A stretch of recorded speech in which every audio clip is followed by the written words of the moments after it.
So, Ms. Tobiloba Ajayi, what are strategies for achieving inclusiveness and equality for lawyers with disability? I start with you.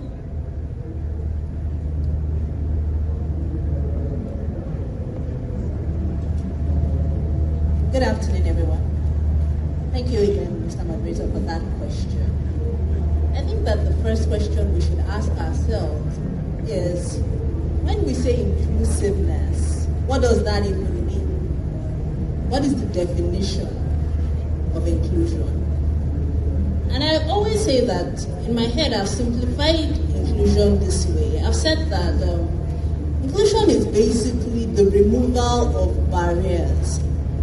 Removal of barriers to three things: to presence, to participation, and to achievement in any facet of life.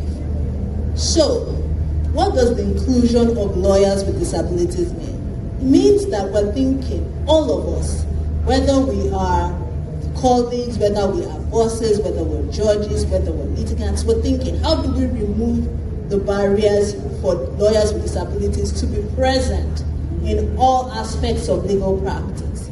How do we remove the barriers for them to participate in all aspects of legal practice? And how do we remove the barriers that stop them from achieving whatever rank they might want to achieve in the legal profession? And so the strategies then, of course, are going to be diverse depending on what kind of disability we're removing barriers for. I mean, today, just this afternoon, is a very prime example, and I think we all saw it play out.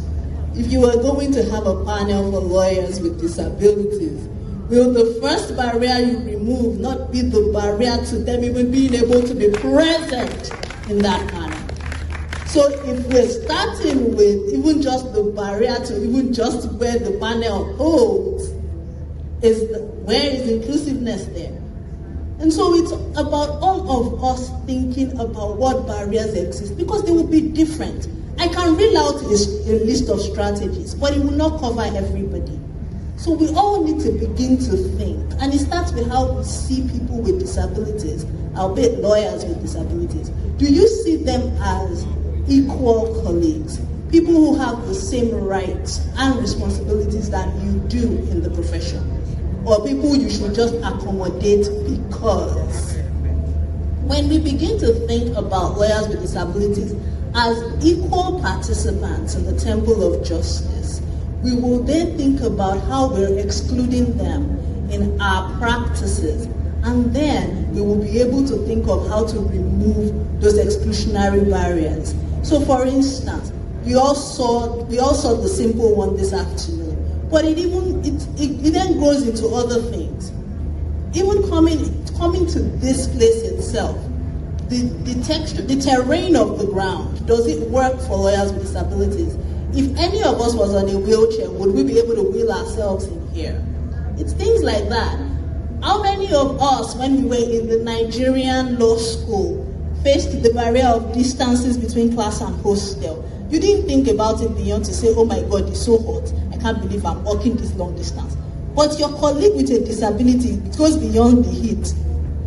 It's the fact that that distance might be the difference between him being able to make class tomorrow out of just sheer exhaustion. The Nigerian law school has laws about dinners. What happens to people who are, for instance, amputated and don't have two hands? Are we going to be grading them on their ability to use fork and knife when they only have one hand? So these are questions we need to ask. The same thing with practice. I remember enrollment day at the Supreme Court. A lot of us ran up the stairs.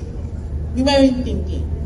But for me as a lawyer with a disability, I got there and I remember stepping out of the cab and looking at the sheer amount of stairs I was expected to climb up to get enrolled. And I had to remind myself that this was the culmination of 6 years of hard work. So I needed to pull myself up these stairs.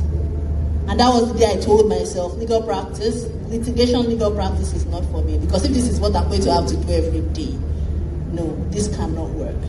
So if we're going to think about strategies, we need to think about it in our bar branches. when we call bar branch meetings? Are we using accessible buildings or the hotels have stairs? When we do NBA meetings, do we have sign language interpreters for hearing impaired lawyers? What about our visually impaired lawyers? We print everything on paper. Where are the braille copies? We need to think about the way that our activities and the way that we even practice. So for instance, I've asked this question multiple times and nobody has given me an answer. How many of our courts have sign language interpreters on staff or on retainer?